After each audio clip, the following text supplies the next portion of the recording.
ladies and gentlemen. I'm very happy to see so many high caliber professionals from various fields participating at this event, which is centered on Sri Lanka's present momentum and its vibrant future prospects. After 3 decades of stagnation caused by the terrorist conflict, this country has made amazing progress in all areas during the past 5 years of peace. Sri Lanka's potential for rapid economic growth in the years to come is immense. I have great confidence that the future of this country will be a very bright and prosperous one if we sustain our current momentum.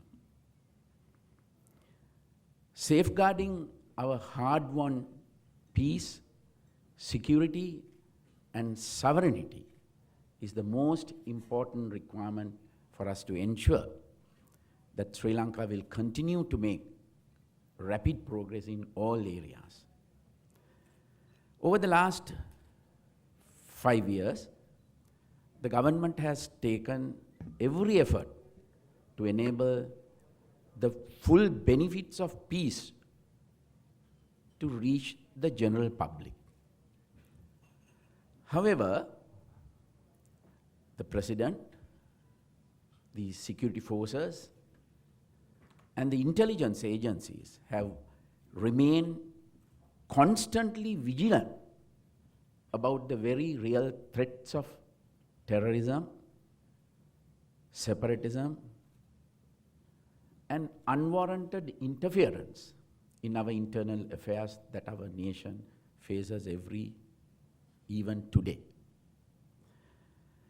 As we all know, the primary obstacle to Sri Lanka's progress in the past was the terrorist conflict that lasted 3 decades.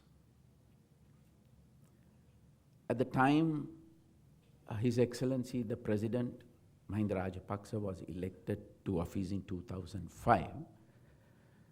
All 4 past presidents had tried to solve this problem without any success. From the 1980s onwards, successive governments had attempted peace talks, military campaigns, and even tried international mediation with peacekeeping forces and monitoring missions as way to end the terrorist conflict. All of these attempts failed. The public began to lose confidence in the government's ability to neutralize the terrorism. Many experts within and outside Sri Lanka maintained that the LTT could not be defeated militarily and therefore needed to be somehow accommodated. Instead of becoming weaker, the LTT grew stronger and stronger. Over time, it became firmly entrenched in the north and east of Sri Lanka. By 2005, under an ineffective ceasefire agreement signed 4 years before by the previous government, the LTT was effectively in control of a separate state. The army maintained a forward defense line in the north of Sri Lanka, which stretched from west coast to east coast, from Mannar to Valioya, Mannar, Vaunia, and Valioya. 10 or 20 yards in front of that, the LTT had its own bunker line, own forward defensive line.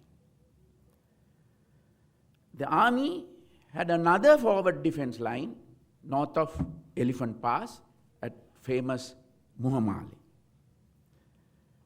10 yards or 20 yards below, the LTT maintained its own defense line. This type of forward defense lines, you call FDLs, of this nature are normally found only at the borders of two warring countries. But in 2005, within Sri Lanka, they represented the borders of a vast area of land outside the government's control. Neither the Sri Lankan police nor the military could enter this region, which was controlled by the LTT. Some non-governmental organizations and a few business people visited these areas, but they first had to take permission from the army at the Omante checkpoint. Then they had to walk 10 yards and stop at the LTT's checkpoint to fill a form, pay a fee, and undergo screening. It was quite similar to being at the border of a different country. Within this territory, the LTT had its own police force, its own court system, its own bank, and it directed the decisions of the civil administration. The rest of Sri Lanka was also under its threat and paralyzed by fear.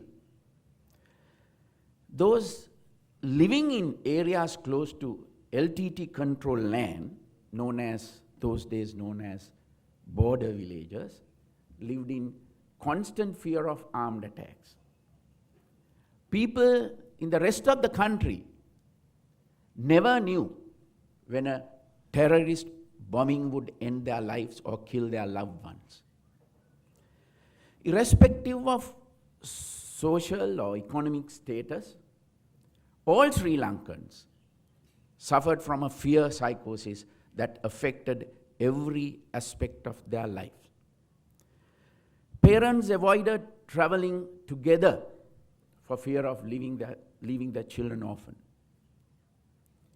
Schools were operated like prisons, with barricades against entry, a high security presence, and constant checks on bags and persons.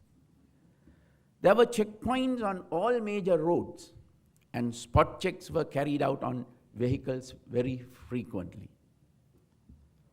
Cordon and search operations took place from time to time in residential areas. Barricades made of railway girders and concertina wire obstructed access to state buildings. High walls hide buildings from view. There was no sense of freedom in public places. Constant vigilance about possible threats and constant suspicion of other was the norm. LTT attacks were indiscriminate and not even places of worships were spared. You will no doubt still remember the brutal attacks that took place at the Temple of the Tooth Relic, the Sri Mahabodhiya, and also the Katankudi Mosque. No doubt you still remember the 250 kg truck bomb that killed more than 100 in the attack on the Central Bank complex. No doubt you still remember the attack on the Colonnava oil refinery and the attack on the international airport that destroyed nearly 22 aircrafts. Everyone lived in fear. Those in the Tamil community suffered even more than the most. They not only feared terrorist attacks, but also feared a communal backlash whenever an LTT attack took place. terrorism had many other repercussions on Sri Lanka, far beyond the fear it spread everywhere. Our economic progress slowed down significantly. Because of the war, the government could not develop public infrastructure or improve the quality of utilities and services. Both foreign and domestic private investments declined drastically, as companies had no confidence to invest in this uncertain environment. With the country being in the news for all the wrong reasons, tourist arrivals slowed down to a trickle. Hoping to find better prospects and safer living environment abroad, thousands of outstanding young people left Sri Lanka, reducing the capacity of our workforce and further affecting the economy. The very social fabric was under threat. Political leaders, state officials, and other public figures were assassinated ruthlessly.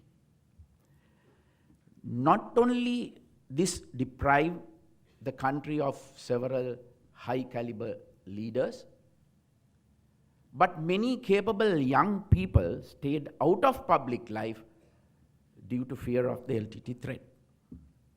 Significantly, the LTT also eliminated moderate Tamil leaders who did not support the creation of a separate state for Tamil Eelam. Emergency regulations were continuously enforced, with individual rights and freedoms curtailed in favor of public security.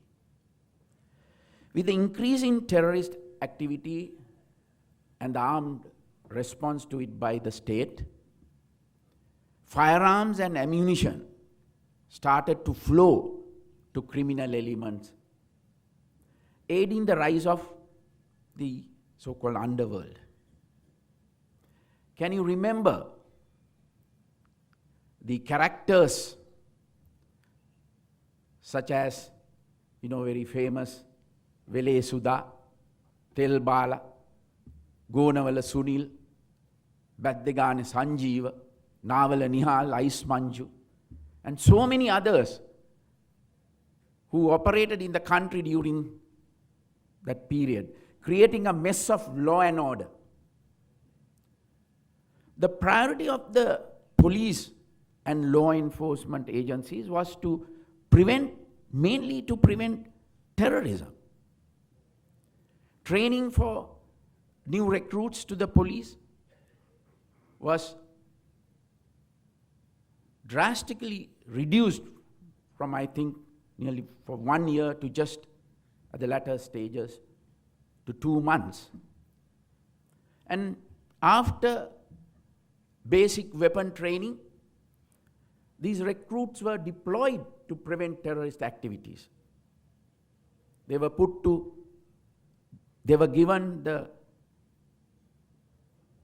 T-56 machine guns and put to the bunkers, to checkpoints. As a result, normal law enforcement activities suffered immensely during this time. Strong institutions and good governance were far-fetched dreams at that time. The ramification of terrorism affected every aspect of our lives. That bleak era, which lasted nearly 30 long years, finally came to an end as a result of the humanitarian operation that took place between July 2006 and May 2009. Ending the terrorist conflict once and for all had been the primary task entrusted to His Excellency the President Mahinda Rajapaksa by the people of Sri Lanka in his first term. Through sheer determination and unwavering commitment, he delivered on his promise just 3.5 years after being elected in November 2005. There is no doubt that the defeat of the LTTE and the dawn of peace in May 2009 was the pivotal event in Sri Lanka's recent history. During the President's second term in office, the task entrusted to him by the people was to achieve economic development. In setting about this task, he also had to address a number of post-conflict challenges: demining and resettling those displaced by the LTTE during the last stages of the conflict, and rebuilding areas that had stagnated under LTTE dominance for decades was essential. Roads, railways, irrigation canals, electricity transmission, as well as housing and other facilities had to be reconstructed and improved. Rehabilitating LTTE cadres who had surrendered or been captured was another challenge. Despite their having carried arms against the state, the President was very keen to give the LTTE cadres an opportunity for a better life. He insisted on a swift rehabilitation process which has been quite successful. Then disarming the various other armed groups which had helped the military over the years was a difficult task. But it was done soon after the war.